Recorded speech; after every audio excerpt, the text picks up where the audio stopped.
Please welcome the 61st Superintendent of the United States Military Academy, Lieutenant General Stephen W. Gilland.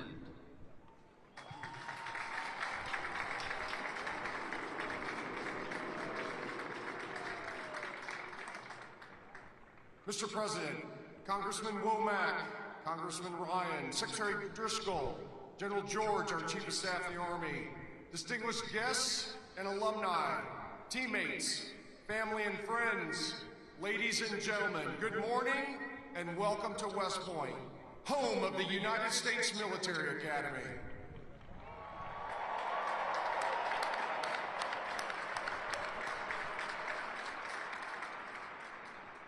We are tremendously honored to have you here today to celebrate the 1,002 outstanding cadets of the class of 2025 as they graduate in commission as the newest officers and leaders of character in your United States Army. First, a very special welcome to the parents, grandparents, siblings, family, and friends of our graduates who are here today. Let's give them a round of applause.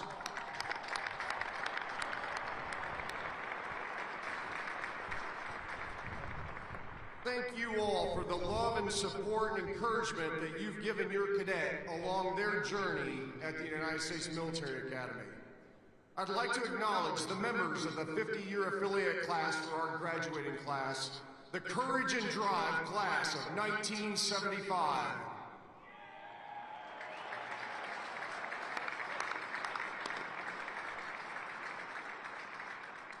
Thank you all for supporting, mentoring, and inspiring these new leaders over the past 4 years. You are all wonderful exemplars of leadership, excellence, and selfless service. And we are grateful to you for demonstrating the strength of the long gray line to this outstanding class. Class of 2025, together we thrive. Congratulations and well done.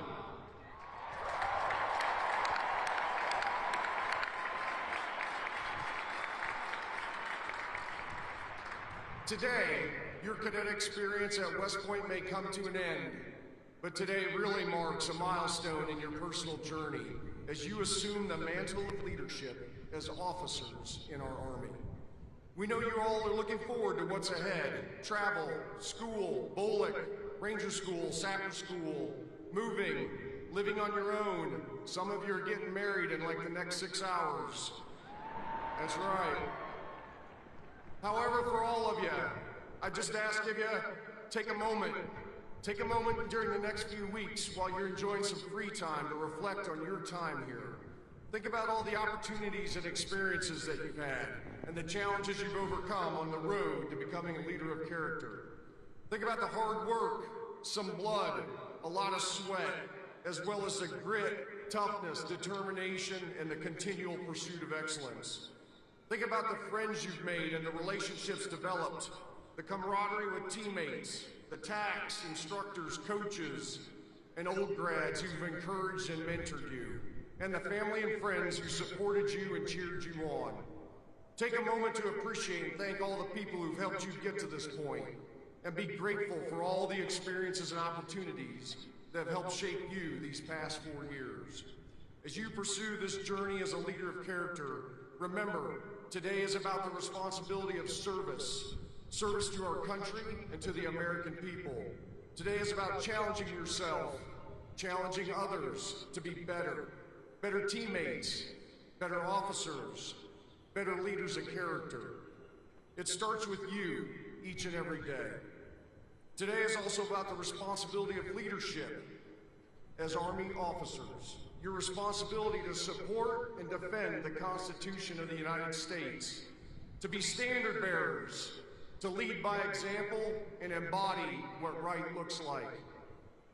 Most importantly, today is about your responsibility, your obligation to the citizens of our nation and to your soldiers, America's sons and daughters, to give them your very best leadership every single day.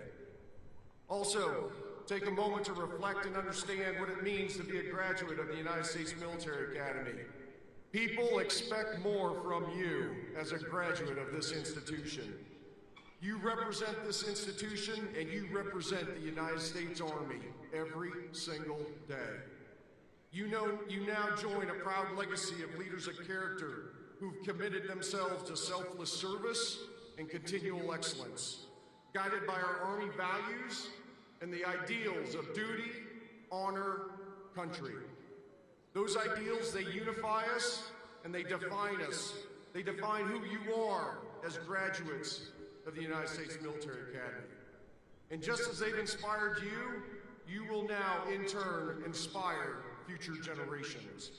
The class of 2025, you are ready to face the challenges that await you, prepared to live honorably, lead honorably, and demonstrate excellence in everything that you do.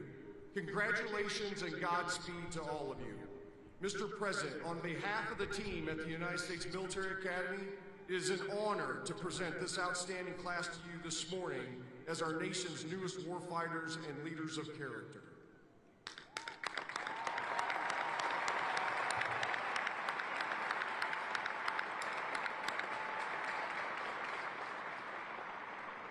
Ladies and gentlemen, it is my honor to introduce this morning's commencement speaker, the 45th and 47th President of the United States, President Donald J. Trump.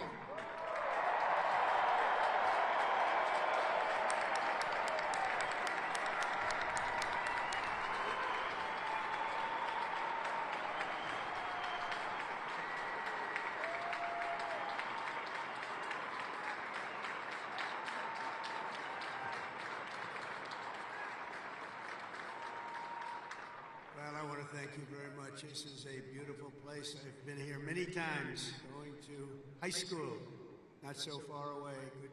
A good place, also a military academy. Not quite of this distinction, but it was a lot of fun for me. And I just want to say hello, cadets, and on behalf of our entire nation, let me begin by saying congratulations to the West Point class of 2025. You are winners, every single one of you. Thank you.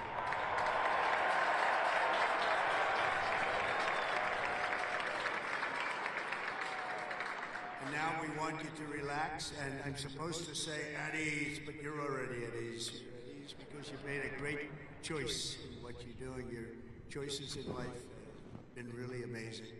So this is a celebration, and let's have a little fun.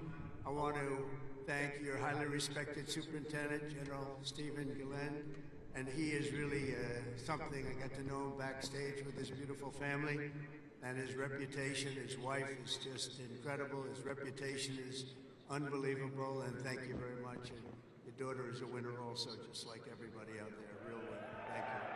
Thank you.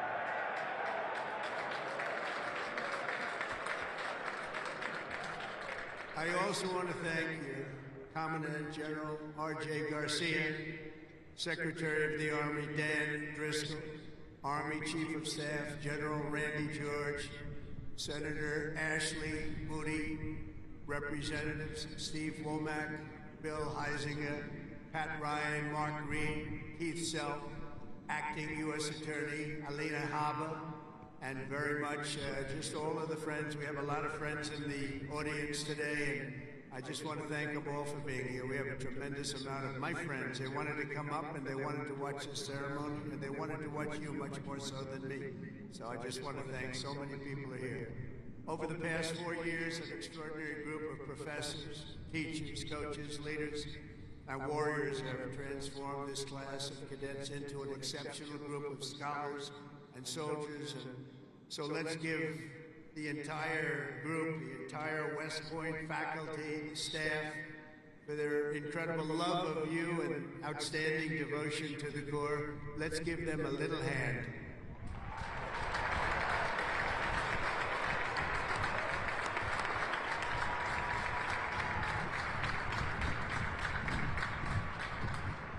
And importantly, we can't forget all of those people beaming with pride. Look at them in the audience. They're so proud.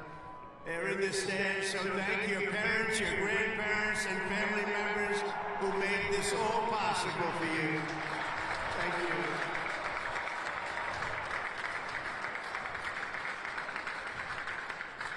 And I think they must have done something right based on what I'm looking at. America loves our military moms and dads. Nearly 1/3 of the cadets graduating today are themselves the children of veterans. So to everyone with us this morning who served America in uniform, no matter your age, please stand so we can salute your service. We'd like to see who you are.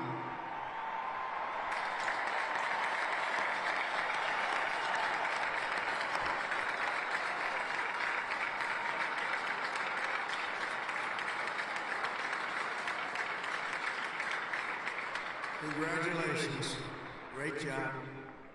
Every cadet on the field before me should savor this morning, because this is a day that you will never, ever forget. In a few moments, you will become graduates of the most elite and storied military academy in human history, and you will become officers in the greatest and most powerful army the world has ever known. And I know because I rebuilt that army, and I rebuilt the military.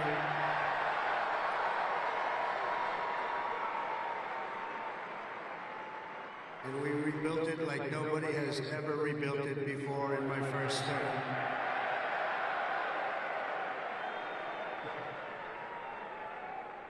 Your experience here at West Point has been anything but easy. But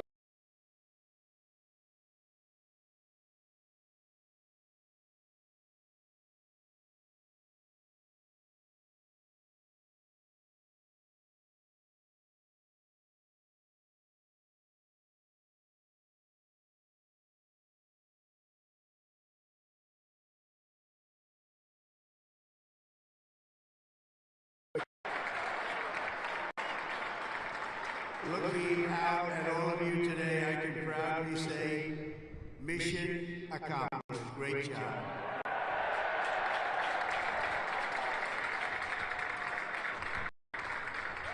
But now you have to go on. You have to forget that.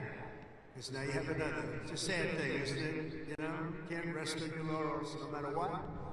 You just have to keep going. You take it, you take a little day off, and you go on to the rest. Because you have to have victory after victory after victory, and that's what you're going to have as you receive your commissions as second lieutenants. Each of you continues down the same hallowed path walked by titans and legends of U.S. military law, giants like Ulysses S. Grant, John Blackjack Pershing, Dwight David Eisenhower, the one and only Douglas MacArthur,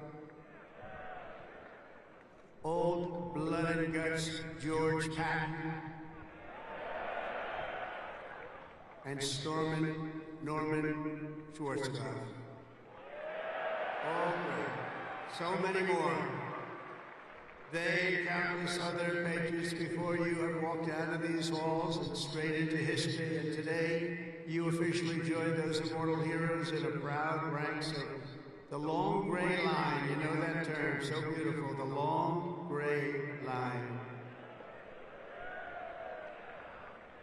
Among the 1,000 cadets graduating today, 26 of you wear the prestigious Star Wreath, signifying the highest level of academic achievement.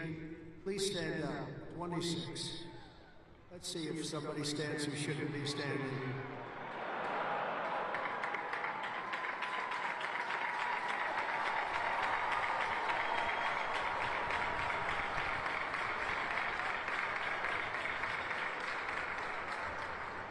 Congratulations. It's a big honor. This class includes an incredible 4 Rhodes Scholars. Stand up, please. 4.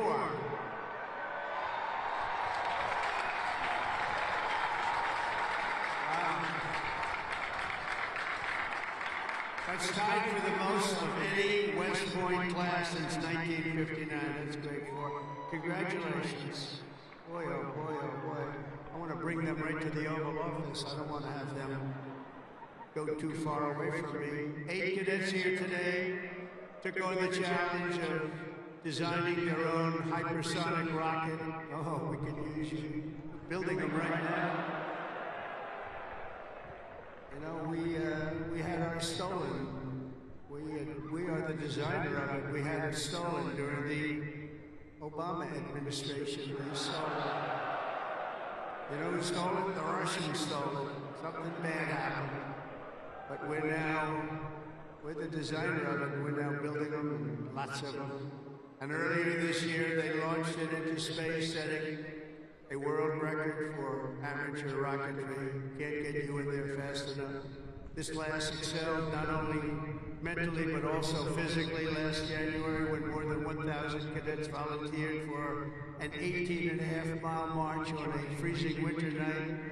Cadet Chris Verdugo completed the task in 2 hours and 30 minutes flat, smashing the international record for the competition by 13 minutes. Where is he? Where is he? Come up here. Come up here, Chris. Get up here. Wow. Come here. That's by 13 minutes. Come here, Chris.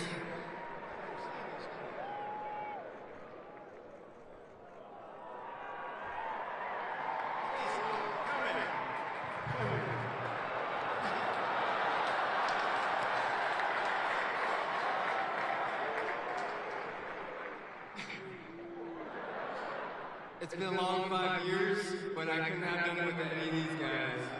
Love you guys.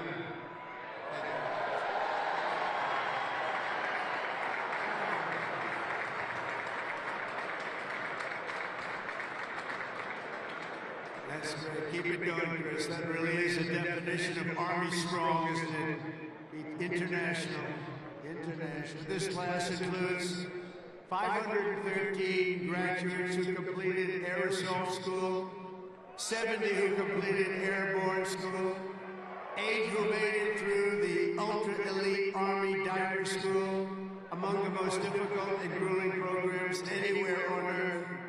That includes the first 2 women in West Point history to complete diver school, cadets Megan Cooper and Clara Saber. Where are you? Stand up.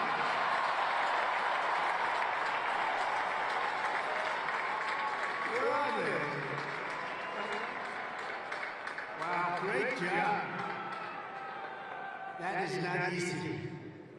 Congratulations, Megan and Clara. That's a job well done. Thank you very much. Some of you achieved a different kind of distinction here at the Academy, including 7 century men who completed 100 hours of marching for disciplinary, infraction. No, don't tell me I'm doing this. Oh, I'm so sorry. Would you like to stand up?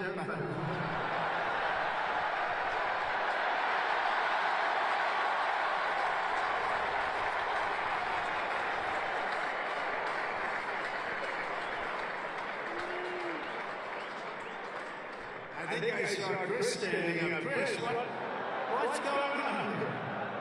Well, you had one good, one not so good, right, Chris? Can't believe Chris is standing. But we want everyone to leave here today, Chris, so you're going to be okay, because I'm going to do something with a clean slate. So in keeping with tradition, I hereby pardon all cadets on restriction for minor conduct offenses effective immediately, so you're all okay.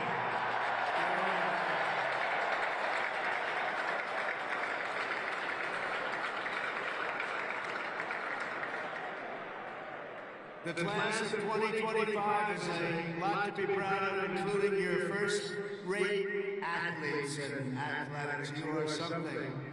I've been watching too. I love the sports stuff. What you've done is pretty amazing.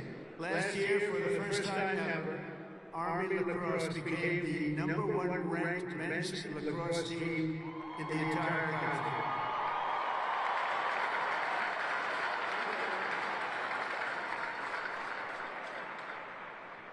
Those of you on the team, stand. That's a big honor. Stand.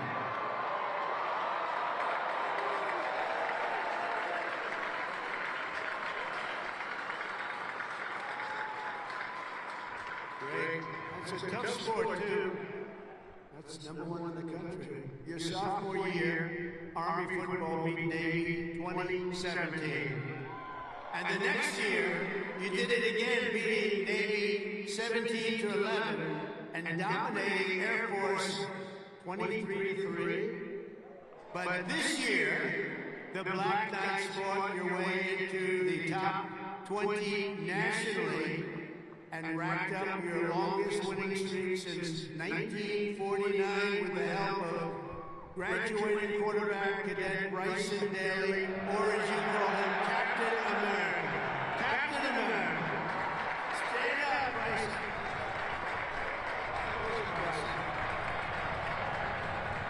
We gotta get him up here, right? Come on, Bryson.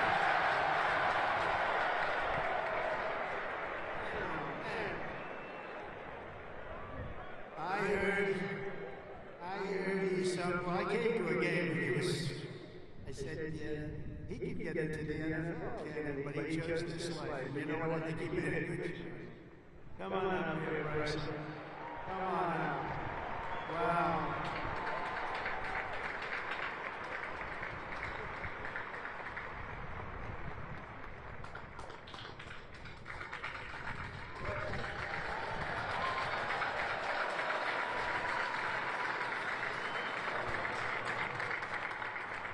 Go Army football. Shout out the Hogs, H4. Can't wait to graduate. Love you guys.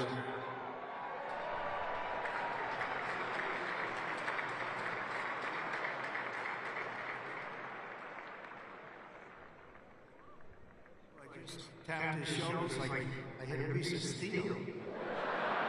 This is good shape. There's a reason, you know? There's always a reason for success. Thank you, Bryson. At a time when other top college quarterbacks were thinking about going pro, Bryson's mind was on something else. As he told an interviewer earlier this year, I'm focused on my career as an infantry officer. That's what he wants to do. So Bryson, you did the right thing. That service at its finest. Thanks, Bryson. That's amazing. He's an amazing guy with an amazing team. Each of you on the field today is among the most talented members of your generation. You could have done anything you wanted. You could have gone anywhere. You could have gone to any school. This is one of the hardest schools to get into. And writing your own ticket to top jobs on Wall Street or Silicon Valley wouldn't be bad, but I think what you're doing is better. Instead of sports teams and spreadsheets and software, you chose a life of service, very important service, instead of stock options. And I do that stuff. It's sort of boring. Honestly, compared to what you're doing, it's real boring. You chose honor and you chose sacrifice. And instead of business suits, dress shoes, you chose money boots and fatigues, keeping yourself in shape.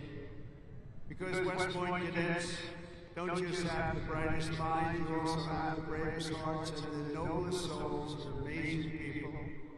I could not be more proud to serve you as your commander-in-chief, and our country is doing well. We've turned it around very quickly. We've turned it around.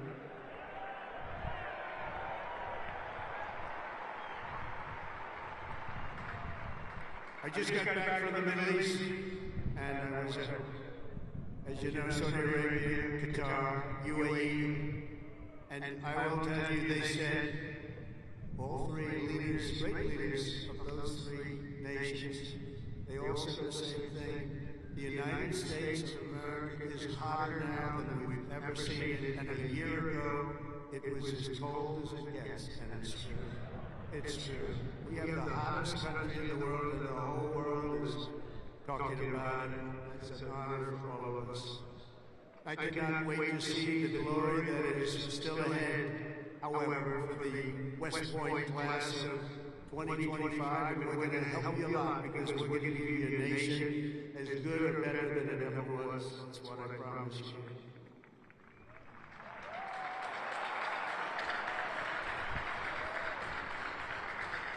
All the victories that you've had together in these grounds will soon pale in comparison to the momentous deeds that you'll perform on the mission you're accepting today.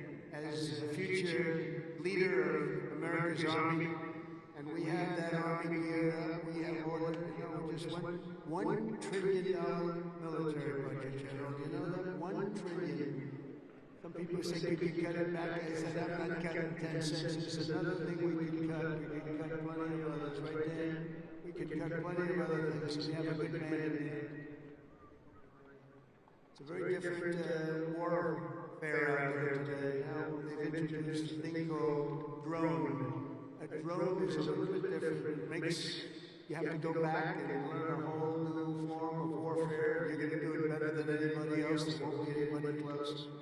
Generation after generation of men and women of the Army have done whatever it takes to defend our flag, pouring out their blood onto the fields of battle all over the world.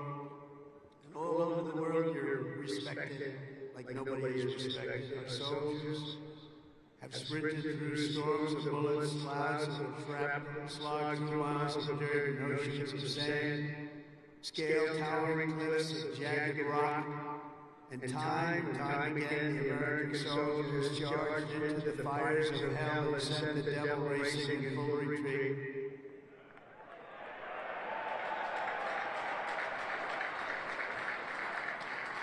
No task has ever been too tough for America's Army, and now that 250-year legacy of glory and triumph belongs to you, the 1,000 newest officers of the greatest fighting force in the history of the world. That's what you are. That's what you're being thought of. Again, you are the first West Point graduates of the golden age of America. This is the golden age. Promise. We're the new age. This is the golden age.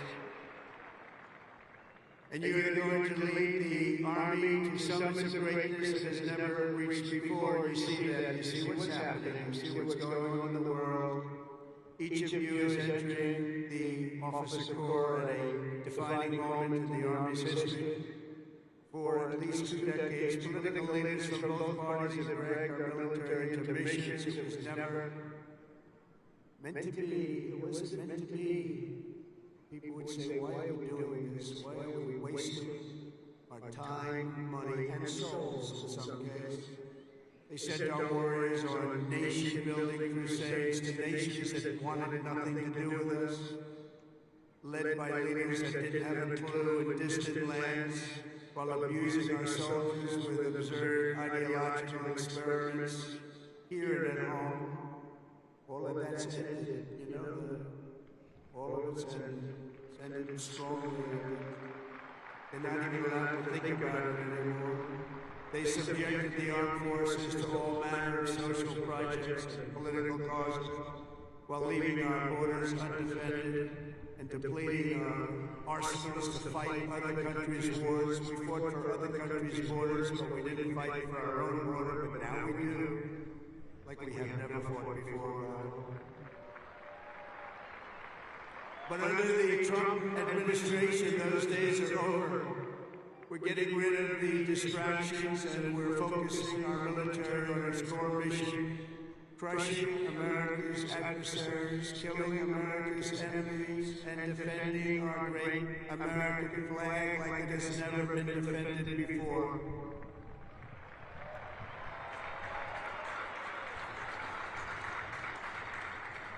The job of the U.S. Armed Forces is not to host drag shows, to transform foreign cultures, but to spread democracy to everybody around the world at the point of a gun. The military's job is to dominate any foe and annihilate any threat to America anywhere, anytime, and any place.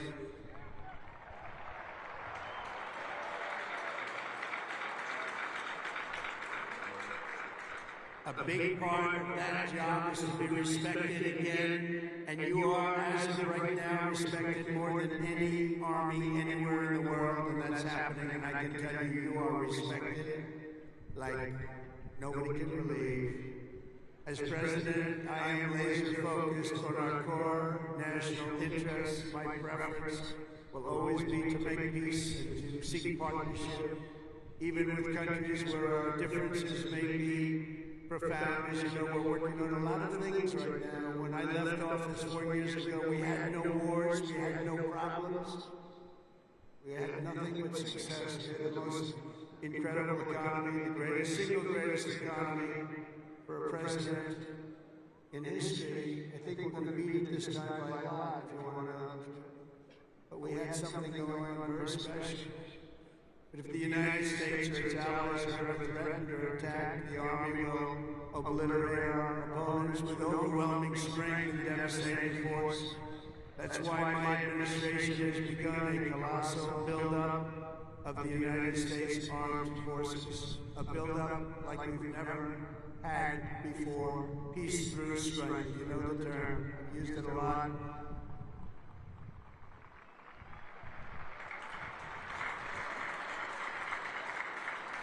Because as much as you want to fight, I'd rather do it without having to fight. I just want to look at them and have them fold. That's happening. That's happening.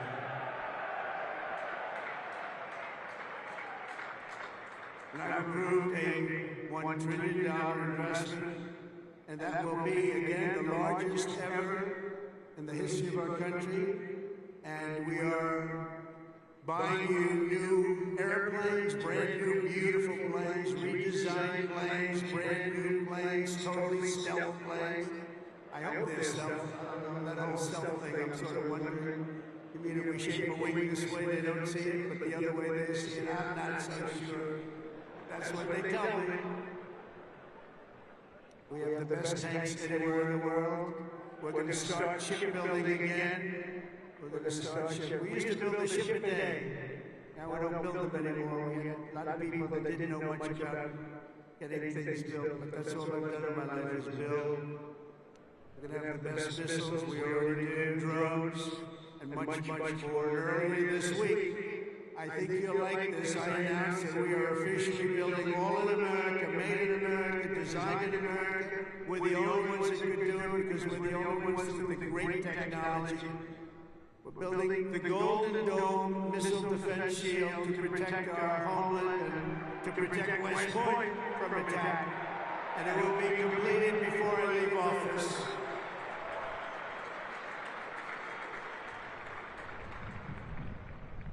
And you know, you wouldn't think this, but our enemies are very unhappy about it.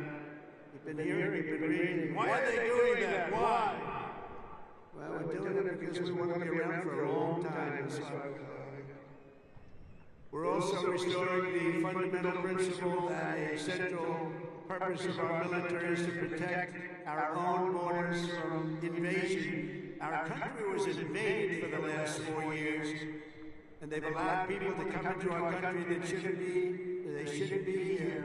Criminals walk in, no vetting, no checking, no nothing. Where are they coming from? And they were taking people out of prisons, they were taking gang members, they were taking the mentally insane and allowing them to come in, and we're getting them out of our country. We have no choice. We're getting them out and bringing them back where they came from. Have no choice. And it's not easy. It's not easy. But hopefully the courts will allow us to continue. You know, we had the greatest election victory. This was November 5th. We won the popular vote by millions of votes. We won all 7 swing states. We won everything. We won 2,750 districts against 505. 2,750 against 505.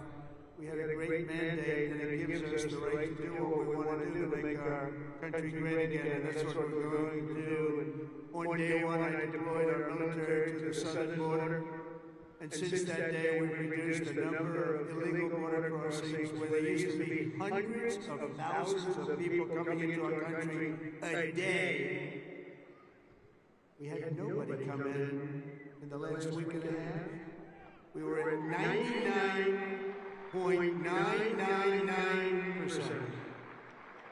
99.999. I was with the help of our military. We had one person come in. One. You know why? He got very sick. We brought them through to have them brought to a hospital. One person. And for that, please don't hold me responsible, but that's okay. They did the right thing. Gone are the days where defending every nation but our own was the primary thought. We are putting America first. We have to put America first. We have to rebuild and defend our nation. And very shortly you're going to see a nation better than it's ever been. And you see that with the trade. For years we've been ripped off by every nation in the world on trade. We've been ripped off at the NATO level. We've been ripped off like no country has ever been ripped off. They don't rip us off anymore. They're not going to rip us off anymore. And you're seeing it. You have to watch what we're doing in trade. I know it's not your primary thing, but it's quite important in all fairness. But watch, you'll see what's going on. Been reading about it over the last few days. We're making deals with other nations that were nobody thought it would be even possible. And the reason is very simple. They respect us again. They're respecting our country again. That's what we want. And everything we do, we are bringing common sense back to America. It's all about common sense. We can say we're liberal, we're conservative. The new word is progressive. They don't like using the word liberal anymore. That's why I call them liberal. But whatever you are, you know, most importantly, you have to have common sense, because most of it's about common sense when you get right down to it. And we have a lot of people with a lot of very smart people, but they have to have common sense. And we've liberated our troops from divisive and demeaning political trains. There will be no more critical race theory or transgender for everybody forced onto our brave men and women in uniform or on anybody else for that matter in this country. And we will not have men playing in women's sports, if that's okay.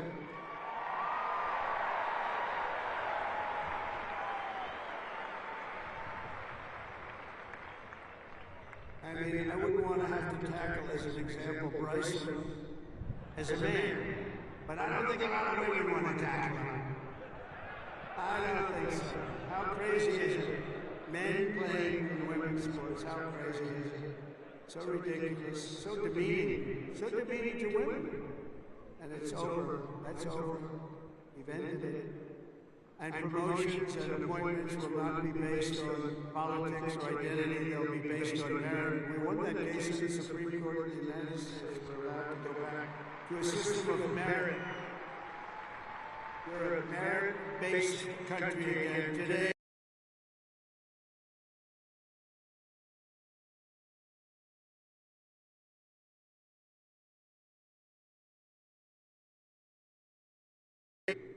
Recruiting shortfalls. And just last year was the worst of all. The last year of the Biden administration. We couldn't get anybody to join our military. We couldn't get anybody to join our police or firefighters. We couldn't get anybody to join anything. And right now, just less than a year later, we just set a brand new peacetime recruiting record. The most people joined, and we are brimming. In fact, be careful. Somebody's going to try and take your job. Be careful. You better be good. We are brimming with confidence, and we're brimming with people. We had the best recruiting month that we've had in memory. Nobody remembers anything like it. And that's all because they have spirit now. They have spirit. They have spirit for our country. And now everybody wants to be doing what you're doing. Think of that. So it's really a great honor, I will say. And I'm pleased to report that by next week, the Army is expected to surpass its recruiting targets for the entire year, something that hasn't happened in 28 years where we've had that. So that's pretty good.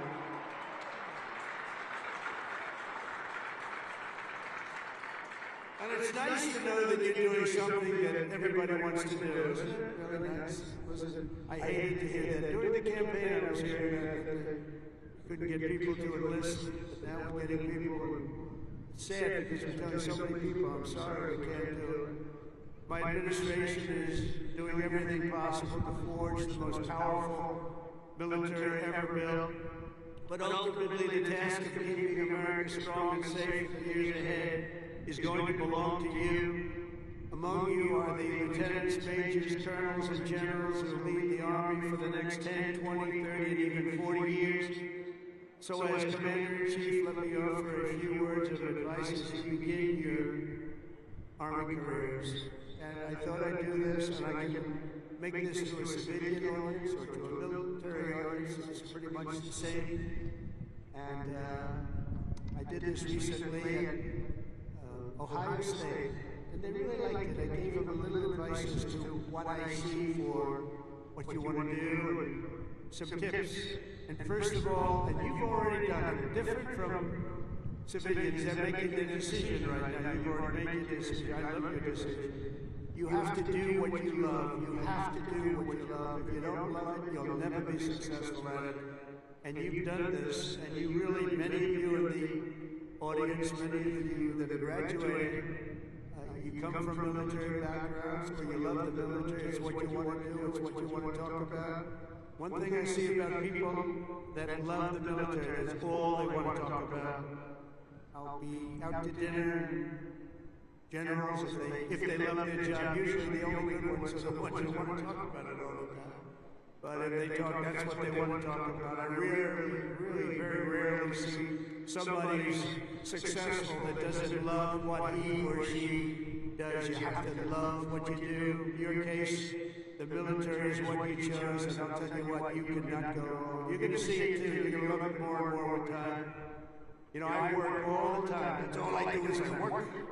Whether it's politically or before that, I was a very good businessman, in case you haven't heard, really good. But I was good because I loved it. I loved it. I learned from my father a little bit. My father was a happy guy, and all he did was work. He'd work Saturdays, Sundays, he'd work all the time, and he was a happy guy, just loved life. And I learned that. I said, you know, it makes him happy. I've seen other people that never work, and they're not happy. You gotta love it, otherwise you won't be successful in the Army. There are a lot of different paths you can take, so follow your instincts and make sure that you take the path that you love, that you're doing something that you love within your military. You will be happier, the Army will be far stronger for it. Second is to think big. Always think big. If you're going to do something, you might as well think big, do it big, because it's just as tough, and sometimes it's a lot easier thinking big than doing a small task that's more difficult.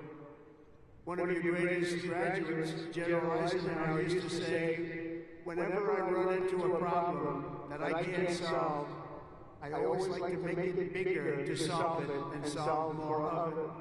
If you're going to solve a problem, it might as well be a big problem as opposed to a small problem that lots of people can take advantage of and solve. So you can achieve something really amazing. Think big. Third, though, you got to do this. Brain power you have to have. Potential you have to have. But to be really successful, you're always going to have to work hard. An example is a great athlete, Gary Player, great golfer. He wasn't as big as the other men that were playing against him, great, big, strong guys. Gary was a smaller guy. I don't want to say too sweet. A friend of mine gets a bit angry at people because he hits the ball just as far. He said, I hit the ball further than them. Why am I small? But he worked very, very hard. He was always doing exercise. He was well ahead of his time. He never stopped. He won 168 golf tournaments. He won 18 majors, 9 regular and 9 in the senior tour. 18 with 168. That's the most tournaments internationally, the most tournaments anybody's ever won. But he made a statement years ago, and I heard it. He's the first one. I think I've heard it a couple of times since, but he was the first. He said, it's funny. The harder I work, the luckier I get. And think of that, the harder I work, the luckier I get. And he worked hard, and you're working hard, and the harder you work, the luckier you're going to get. Fourth is, don't lose your momentum. Momentum is an amazing thing. Keep it going. I tell a story sometimes about a man who was a great, great real estate man. He was a man who was admired for real estate all over the world, actually, but all over the country. He built 11 towns. He started as a man who built one house, then he built 2, then he built 5, then he built 20, then he built 1,000, then he built 2,000 and 3,000 a year, and he got very big, very big. He was great at what he did. You see him all over the country, still 11 towns. This was a long time ago, but he was the first of the really, really big home builders. And he became very rich. He was a very rich man. And then he decided to sell. He was offered a lot of money by a big conglomerate, Gulf and Western, big conglomerate. They didn't do real estate. They didn't know anything about it, but they saw the money he was making. They wanted to take it to a public company. And they gave him a lot of money, tremendous amount of money, more money than he ever thought he'd get. And he sold his company, and he had nothing to do. He ended up getting a divorce, found a new wife. Could you say a trophy wife? I guess we could say a trophy wife. It didn't work out too well, but it doesn't work out too well. I must have a lot of trophy wives. It doesn't work out. But it made him happy for a little while at least. But he found a new wife. He sold his little boat. He got a big yacht. He had one of the biggest yachts anywhere in the world. He moved for a time to Monte Carlo, and he led the good life. And time went by, and he got bored. And 15 years later, the company that he sold to called him, and they said, "The housing business is not for us.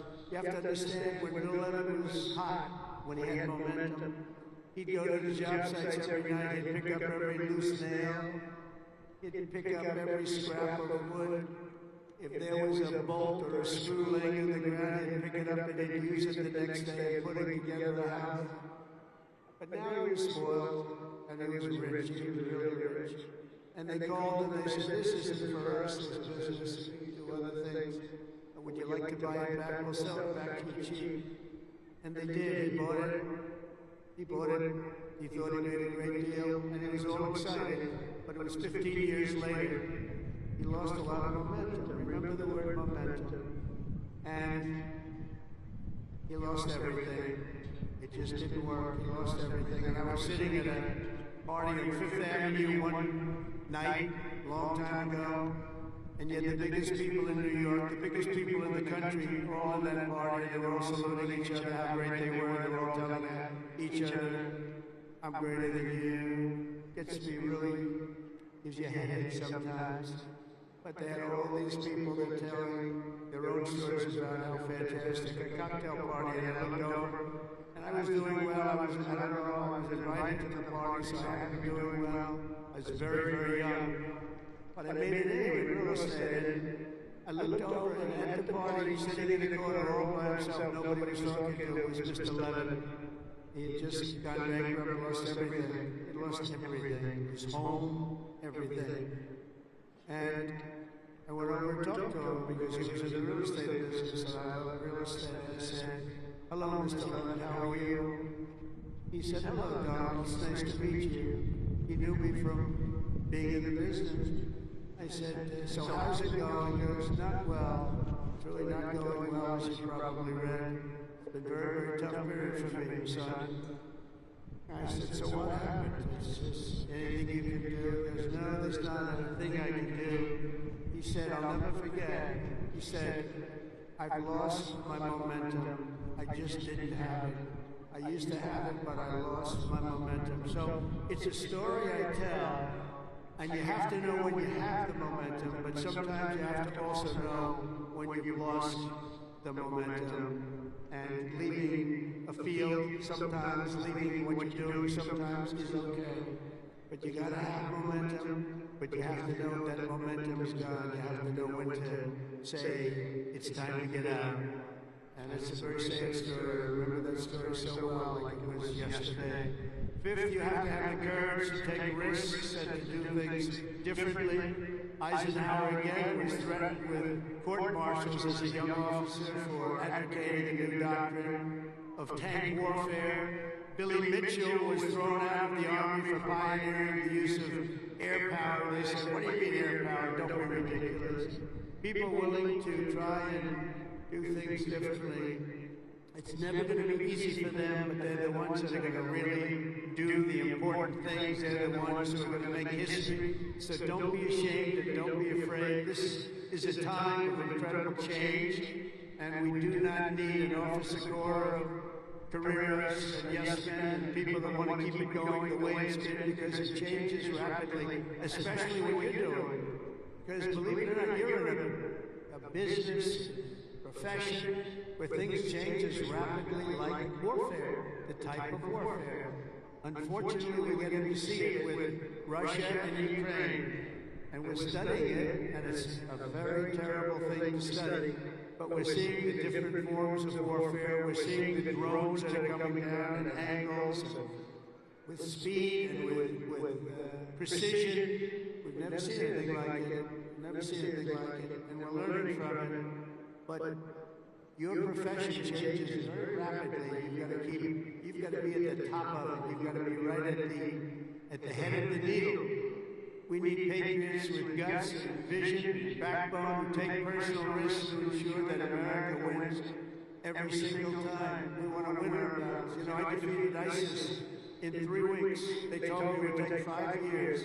And the general that did it, you know that story, was named Raisin Cane.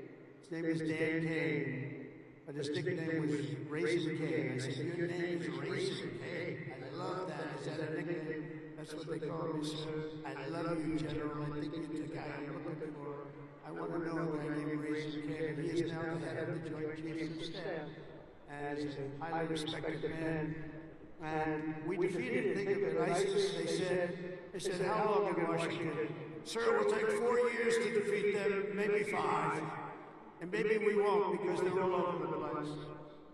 And then I met a man that said we could do it in 3 weeks, and he did it in 3 weeks. And that's why he's the head of the Joint Chiefs of Staff right now. And we did things that nobody thought were possible. We've had great military success. When you have the right leader and you have the right people, we have the right people, you can have tremendous success. 6, never lose your faith in America and the American people, because they're always going to be there for you. I went through a very tough time with some very radicalized, sick people, and I say I was investigated more than the great, late Alphonse Capone. Alphonse Capone was a monster. He was a very hardened criminal. I went through more investigations than Alphonse Capone, and now I'm talking to you as president. Can you believe this? Can you believe it? So you gotta fight hard, you gotta never give up, and don't let bad people take you down. You gotta take them down. A lot of bad people out there. Those people, you have to figure it out. But you also have a lot of great people. Finally, hold on to your culture and your traditions, because that's what makes something really great. And that's what's made the Army great. The culture and the tradition. Whether we're talking about a battalion, a business, a sports team, or even a nation, history has shown that in many ways culture is destiny. So do not let anyone destroy the culture of winning. You have to win. Winning is a beautiful thing. Losing, not for us. Not for us. Not for everybody here. If it was, you wouldn't be here. From the earliest days of our nation, this supreme tradition of American military service has been passed down from soldier to soldier and generation to generation. And it's a beautiful thing to watch. Graduating today is Cadet Ricky McMahon, Ricky's great-grandfather. Stand up wherever you are, Ricky, you're gonna like this. Ricky's great-grandfather served in World War I. His grandfather served in World War II. And his uncle, father, and mother all graduated from West Point. Where's Ricky?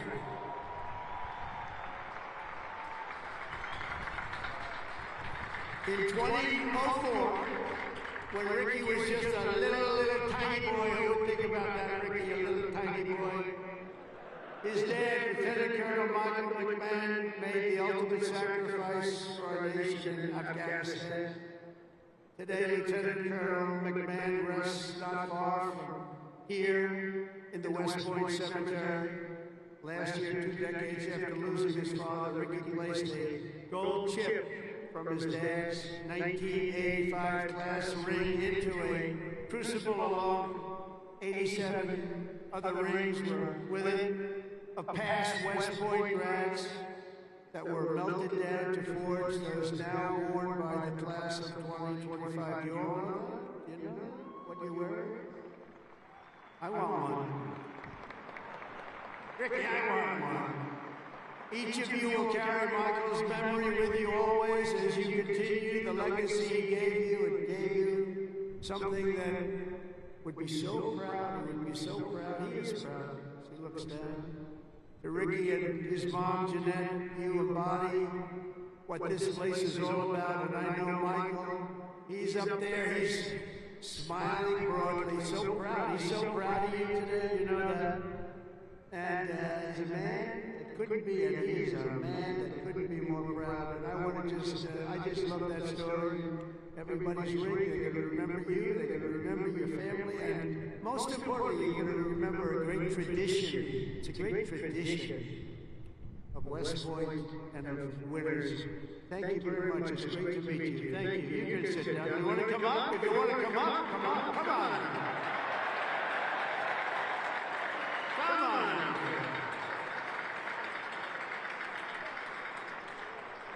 That's nice. Yeah, handsome guy. They're all good looking here. I don't know what's going on. The whole crowd is beautiful. Thank you very much.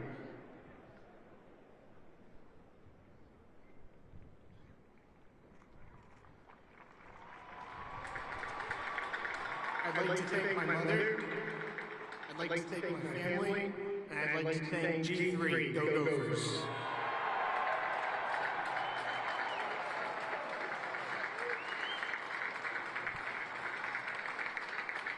These are good-looking people, I'll tell you. General, what's going on? Looks like all a bunch of male models. I can't stand it.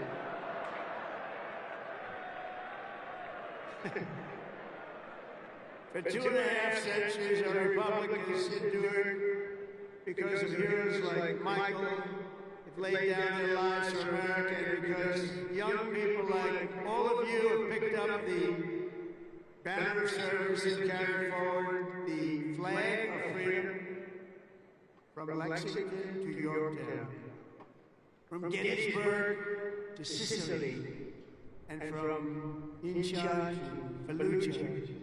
America has been won and saved by an unbroken chain of soldiers and patriots who ran to the sound of the guns, leapt into the maw of battle, and charged into the crucible of fire to seize the crown of victory, no matter the odds, no matter the cost, no matter the danger. All over the world, our soldiers have made sacred the ground where they shed their blood, showed their valor.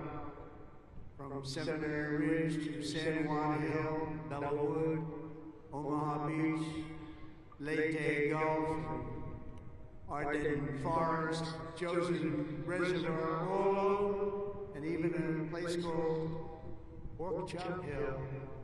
And in all of those battles and so many more, some of the best, brightest, and bravest have come from right here at the U.S. Military Academy at West Point, one of the great fabled places anywhere in the world. America's Army has never failed us, and with leaders like the West Point class of 2025, the Army will never fail. We will never let you down.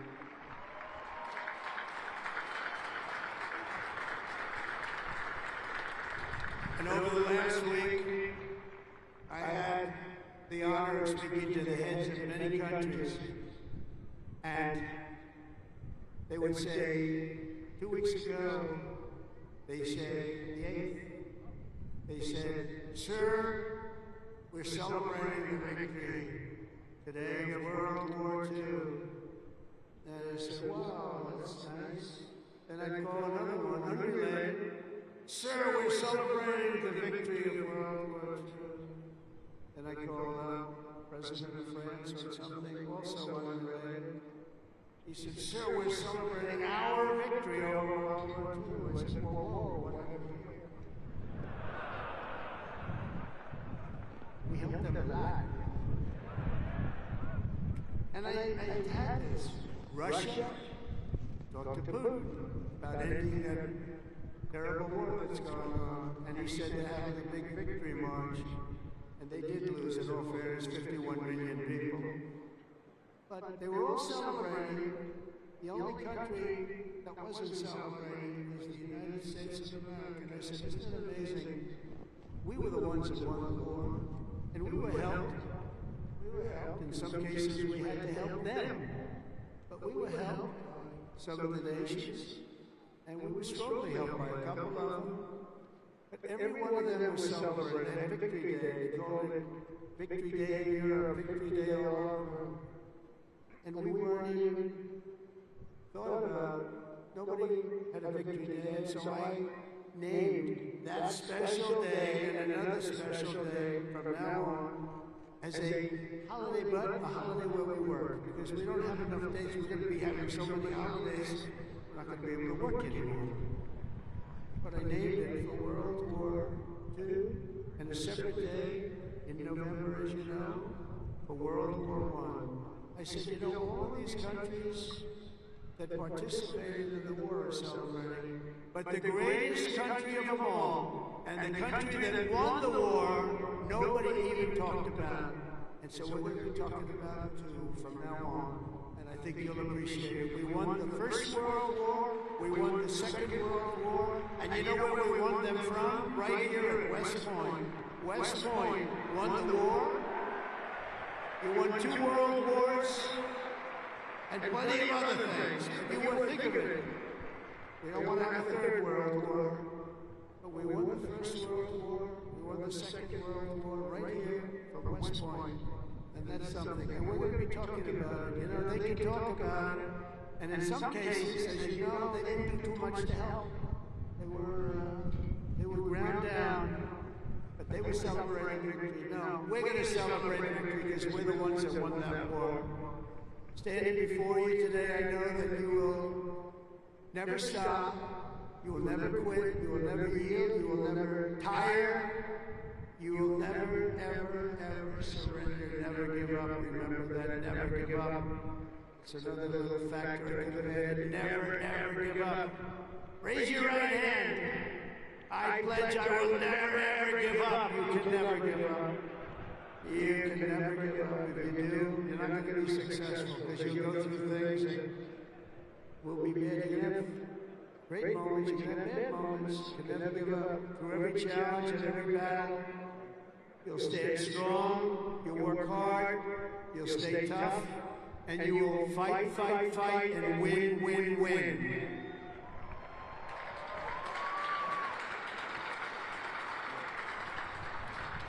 So I want to just congratulate you all. I'm going back now to deal with Russia, to deal with China. What's that all about? That's it. And to get you lots of victories. So we're going to keep winning. This country is going to keep winning, and with you, the job is easy. I want to thank you all. Congratulations to the class of 2025. God bless you all. Incredible people. Thank you very much, everybody.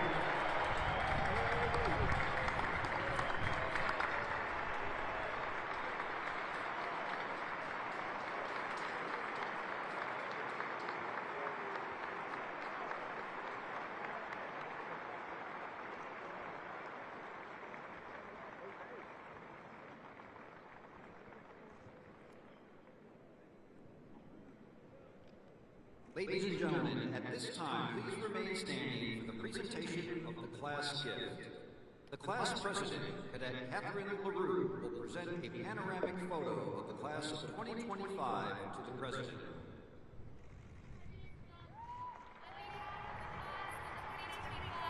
I'd like to present you this class of